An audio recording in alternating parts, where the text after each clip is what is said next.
میرا نام مقدس ہے۔ میری عمر اس وقت 22 سال ہے۔ میں ایک شاپنگ مال میں جاب کرتی ہوں۔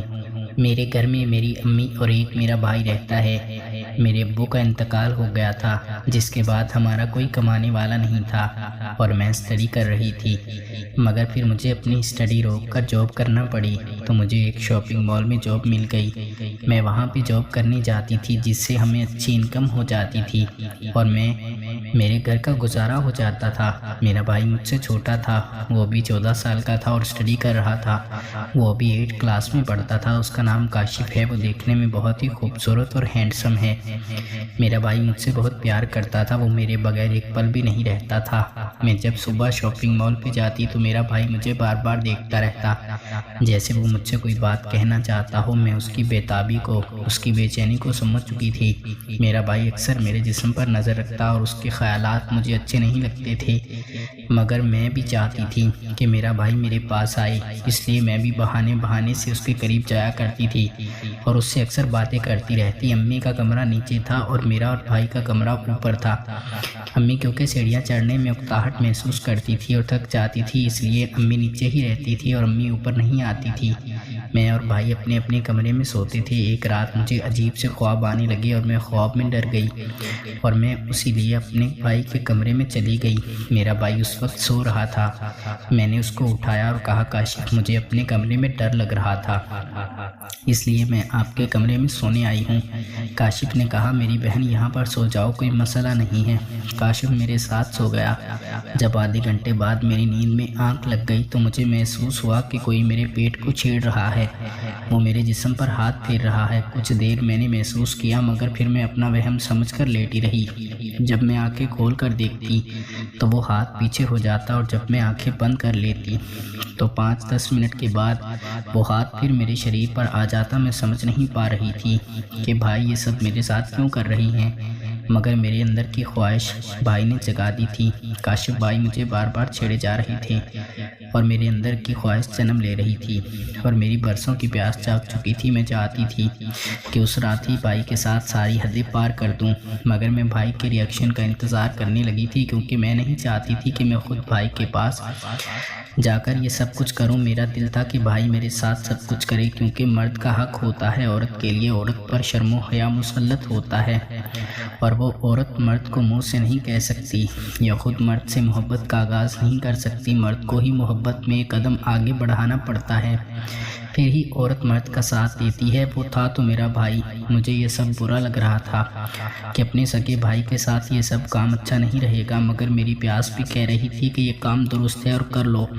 ہم ساری رات ایک دوسرے کے ساتھ لیٹے رہے۔ میرے بھائی نے مجھے اپنی باہوں کے حصار میں لیا ہوا تھا، مگر میں چاہتی تھی کہ وہ کچھ آگے بھی کرے، مگر وہ کچھ کرنا ہی نہیں چاہ رہا تھی۔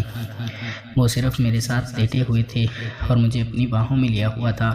صبح ہوئی تو میں تیار ہو کر شاپنگ مال چلی گئی اور بھائی اپنی پڑھائی میں مصروف ہو گیا۔ سارا دن میرے ذہن میں برے خیالات آتے رہے اور بھائی میرے دماغ سے نیچے نہیں اتر رہے تھے۔ میں بار بار ان پل کو یاد کر رہی تھی جب بھائی میرے شریر پر ہاتھ پھیر رہے تھے اور اپنی باہوں میں لے کر مجھے لیٹے ہوئے تھے۔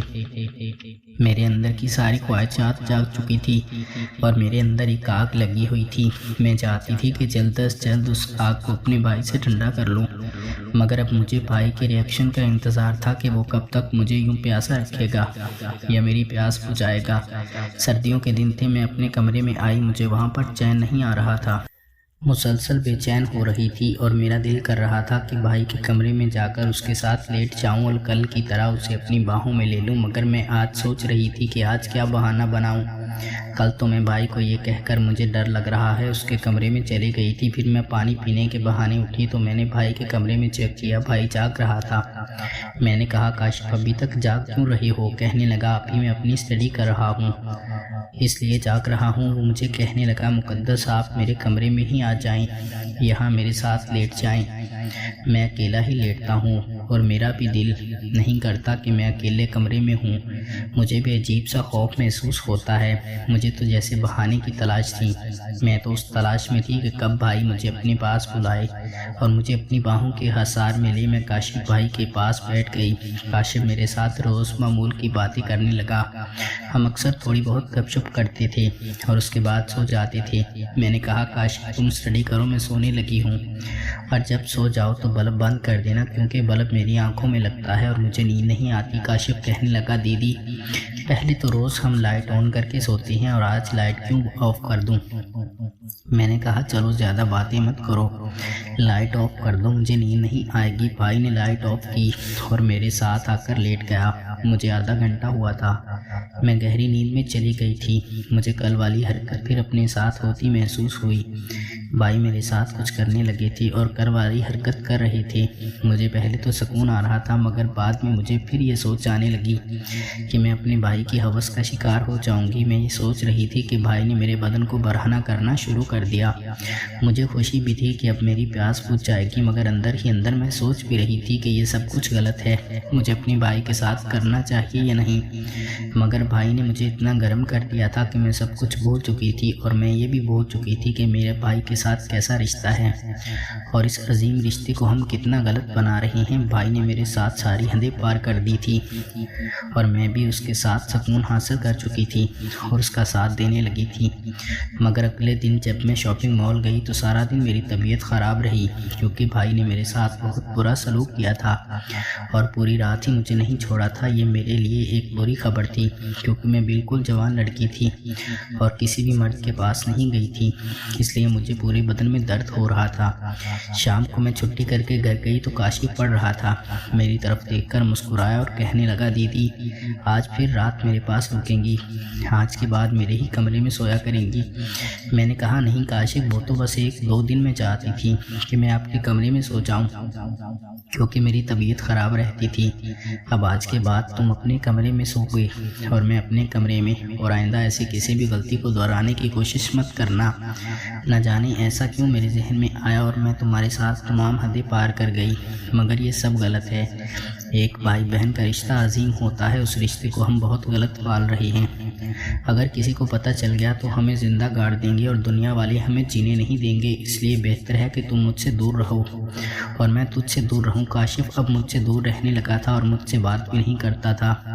میرے دل میں کچھ افسوس بھی پیدا ہو چکا تھا کہ میں نے غلط کیا، میں یا تو بھائی کے ساتھ ایسا رشتہ نہ بناتی اور اگر بنا چکی تھی تو مزید اس رشتے کو آگے لے کر جاتی یا بھائی سے قطع تعلقی نہ کرتی یا معمول کے مطابق اس سے باتیں کرتی رہتی۔ مگر نہ جانے کیوں اب کاشف بھائی کے لیے میرے دل میں نفرت پیدا ہو چکی تھی۔ وہ مجھے نظر بھی آ جاتا تو مجھے غصہ آنے لگتا تھا۔ میں اپنے کیے پر شرمندہ تھی اور کاشف بھائی اپنے کیے پر شرمندہ تھا۔